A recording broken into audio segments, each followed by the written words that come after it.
بسم اللہ الرحمن الرحیم، الصلاۃ والسلام علی اشرف المرسلین۔ السلام علیکم ورحمۃ اللہ۔ سابقہ بیان میں حضرت یوسف علیہ السلام کے لڑکپن کی قمیص یا کرتے کا بیان تھا۔ اس میں اضافہ یہ ہے کہ آپ یوسف علیہ السلام کو لڑکپن میں خواب نظر آیا۔ اپنے والد صاحب کو دوسرے دن بتایا کہ اے ابا جان، میں نے خواب میں دیکھا کہ مجھے 11 ستارے، سورج اور چاند سجدہ کر رہے ہیں۔ حضرت یعقوب علیہ السلام یہ سن کر خوش ہوئے، مسکرائے، اور آپ کی ادراک نے آپ کو بتایا، نبوت نے بتایا کہ آنے والا نبی حضرت یوسف علیہ السلام ہوں گے، اور اس کی بھنک شاید ان کے بھائیوں تک پہنچی، یا حضرت یعقوب علیہ السلام کا پہلے سے زیادہ وارفتہ ہو جانا حضرت یوسف علیہ السلام پر برادران یوسف کے غیظ و غضب میں زیادہ اضافہ کیا۔ آج ہم یوسف علیہ السلام کے عین عہد شباب کی پھٹی ہوئی قمیص کے متعلق بیان کریں گے۔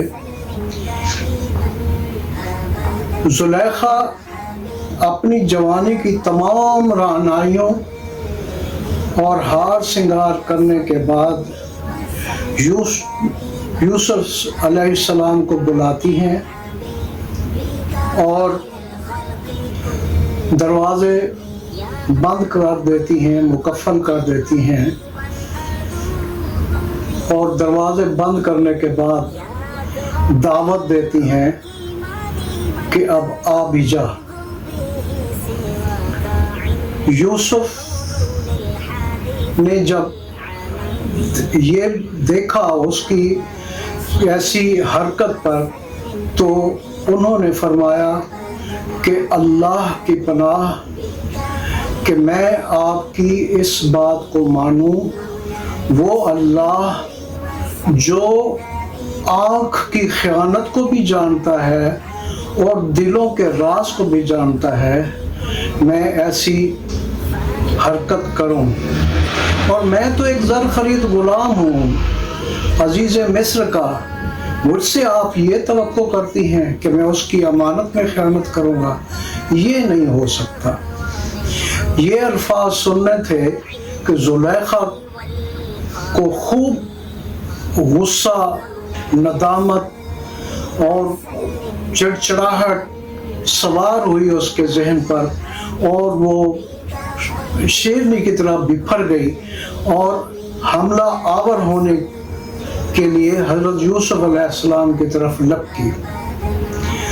حضرت یوسف علیہ السلام نے بھی فیصلہ کر لیا کہ شرارت کا جواب شرارت سے دیں گے، اور اگر تلوار زنی ہوئی تو تلوار زنی بھی کریں گے۔ لیکن یوسف علیہ السلام کو نبوت کی روشنی دل میں محسوس ہوئی، اور ایسے میں ان کو القاء ہوا کہ قتال سے فرار بہتر ہے، قتال سے فرار بہتر ہے، اور ثابت قدم رہنے سے پیچھے ہٹنے میں بھلائی ہے، ثابت قدم رہنے سے پیچھے ہٹنے میں بھلائی ہے۔ یہ اشارہ پاتے ہی یوسف علیہ السلام فوراً دروازوں کی طرف لپکے بھاگے، اور ایسے میں جہاں سے القاء ہوا تھا انہی نے وہ بند دروازے کھلتے گئے۔ آپ علیہ السلام بھاگتے ہوئے دروازے پر پہنچے۔ ایسے میں جیسے ہی دروازے پر پہنچے تو دیکھا کہ عزیز مصر دروازے پر ہی کھڑا ہے۔ اس نے یوسف علیہ السلام کو دیکھا کہ سانس چڑھی ہوئی ہے، اور عجیب سا محسوس کیا اتنے میں زلیخا بھی بھاگتے ہوئے پیچھے سے پہنچ گئی. اس نے جب دیکھا کہ عزیز مصر کھڑا ہے تو عین اس وقت اپنے تمام حربے مکر و فریب کے استعمال کرتے ہوئے یہ کہا عزیز مصر سے کہ